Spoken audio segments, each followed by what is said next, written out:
Episode 6 of 1923 has recently been released, and it picked up directly after what we saw occur in Episode 5. Spencer and Alex were still stranded on the boat. Donald Whitfield had made progress on the surrounding ranches with the intention of squeezing out the Duttons in the middle, and Teonna was still within the safe hands of Hank and away from the sisters at the boarding school. With multiple large things occurring in this episode in each of the 3 arcs, let's recap, break down, and explain all that there was to take away from this episode. So let's get into it. Here is 1923 Episode 6 Ending Explained. Just to let you know, this video will contain spoilers. As we embarked on the ending of the episode, the main journey that we were focusing on was Spencer and Alex's. We saw that they managed to survive the ordeal of their ship being hit by the ghost ship that we saw in Episode 5, and they were essentially stranded in the middle of the ocean.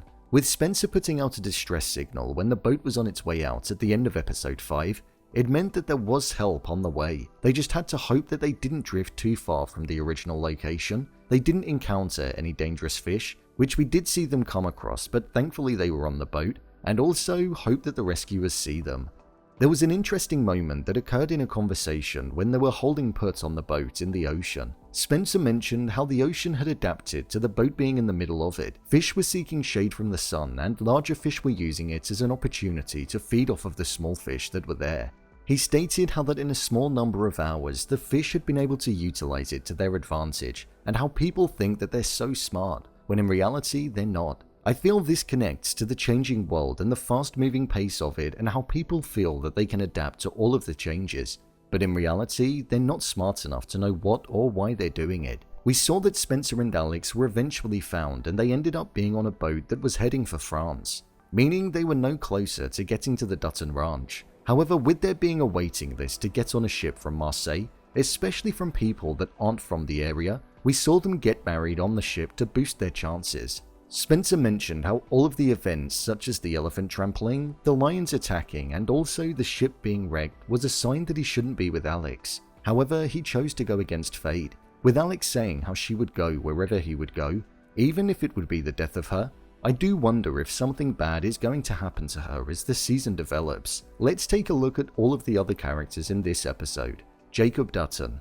Within this episode, we saw Jake Dutton looking as though he was on the verge of getting himself back to full health. He was walking around with the aid of a walking stick, but we saw that he originally didn't want to saddle up and get on a horse because he was worried about his stitches. However, right at the end of the episode, we saw that he had the confidence to get on one and take it out for a ride, showing that mentally he's back where he was. Jacob wanted to group together a posse in order to go and seek revenge on Banner for what he did to himself and his family. And we saw that Cara wasn't that pleased about that, so much so that she told the authorities so that they could deal with it, as she didn't want Jake being harmed again. This ultimately meant that Jake felt annoyed at the fact that he wouldn't be the person that would be able to see justice being met. Jake wanted to be judge, jury, and executioner.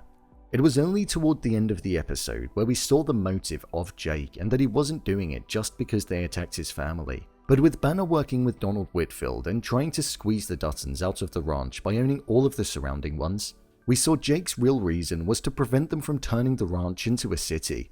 Jake's whole vision is about preservation and holding onto the land and what once made people so great. His reluctance to adopt new technology like a washing machine, electricity, or even a motor vehicle speaks 1,000 words. He's doing it for himself and the future generations, so there's a deep meaning behind why he's doing what he's doing. Cara. With Jake getting back to full health, we saw Cara taking a little bit more of a backseat in this episode. We saw her interviewing people to be the livestock agent, where she was facing people that weren't prepared to talk to her due to the fact that she was a woman, but we saw them equally get put in their place. And we also saw her spending most of her time with Jake and letting him know that he's making a mistake in blindly seeking revenge. She knows of the danger that he was in last time and the weight of what it cost the family, not just Jake. Hence the reason as to why she informed the authorities of what Jake was planning on doing. With Jake's explanation later on in the episode, we saw that she understood the reason behind why he had the anger inside of him, and that it wasn't just to get payback, so it'll be interesting to see if another range war is going to be going ahead. Jack didn't have that large of a role in this episode at all.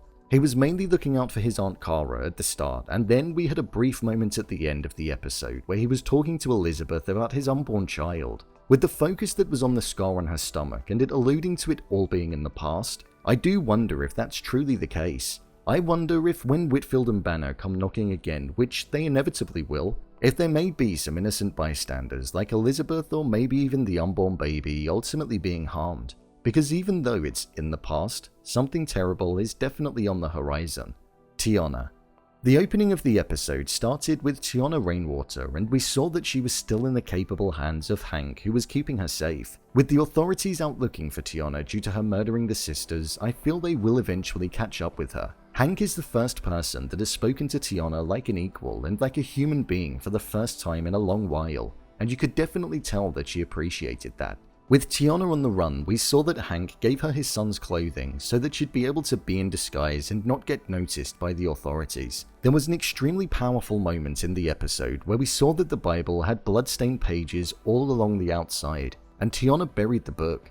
I feel this was symbolic of her burying the life that she had before when she was at the school, and she's ready to feel as though that she can move forward and try to escape it. I did feel like her grandmother from episode 2 would end up making another appearance and ultimately end up being harmed due to Teonna disappearing, and that's exactly what happened.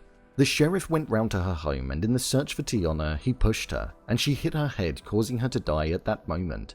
We saw the corrupt nature of the authorities due to the fact that his fellow officer provided a false alibi and was prepared to back up a story of her attacking him, when it didn't happen at all. The school, the father, and the officers will most likely get what's coming to them eventually for all of the harm and wrongdoings that they've caused Teonna, and it will be very interesting to see how it unfolds. I thought this episode was pretty good.